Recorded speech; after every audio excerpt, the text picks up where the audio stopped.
po, magandang buhay. Thank you Lord sa blessings. Basta po ang lahat. Sana ligtas tayong lahat. Ang lakas pa rin ng ulan sa labas.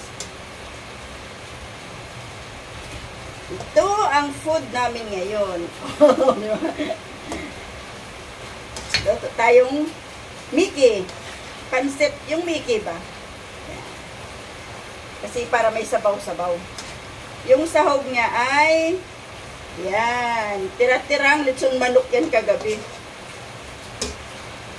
Dinimay ko. Mas malasa yan. Yan, lagyan na natin ng gulay, guys. Yung may gulay. Naghugas ako ng kamay, ha?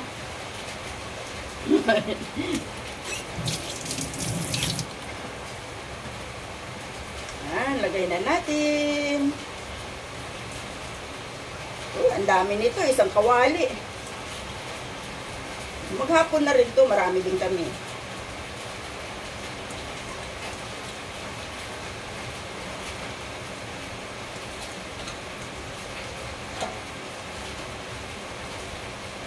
Diba? Kahit wala ng kanin, o kahit tasty na lang to, okay na to. Sosyalin na. Tasty, ah.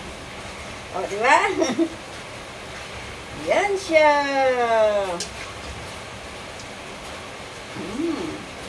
Mickey.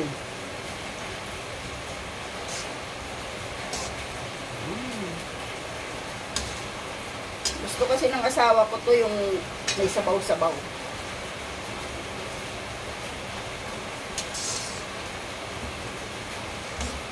Kahit umuulan kanina, sugod sa palengke. Wala eh. Wala nang laman yung tindahan ko. Kailangan mamili. Wala din kaming makain. Makain talaga. Ayan guys. Luto na to.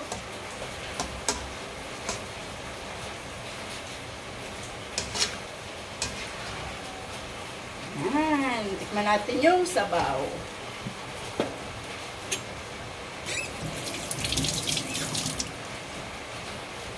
Tikman natin yung sabaw. Sarap. Sarap na, sarap na. Lagyan na lang natin ito ng magic para lalong sumarap. Ayan guys. Yan. Sarap na siya. Yummy, yummy. Parang gusto ko pang dagdagan ng kunting sabaw kasi pag naano to, sinisip-sip yung sabaw. Diyan natin. Hot water naman ito.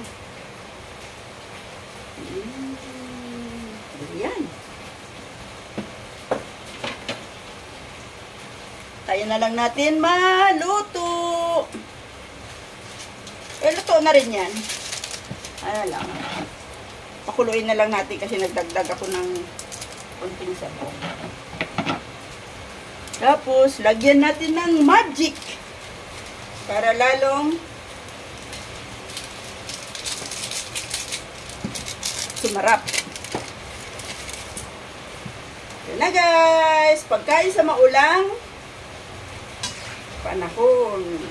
Isa rin to sa mga comfort food. Yummy, yummy, yummy. Ayan na po siya. Luto na po ito. Mahirap din naman malabsa yung gulay. Kasi yung Mickey mismo, luto na yan eh. Ito ata yung ginagamit sa mga ano ba yun? Batchoy.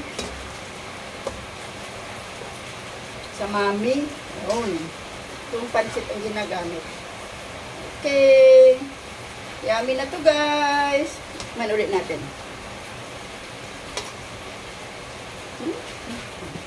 Tikman ulit natin. Yum, yum, yum na. Kain na po tayo. Bye-bye.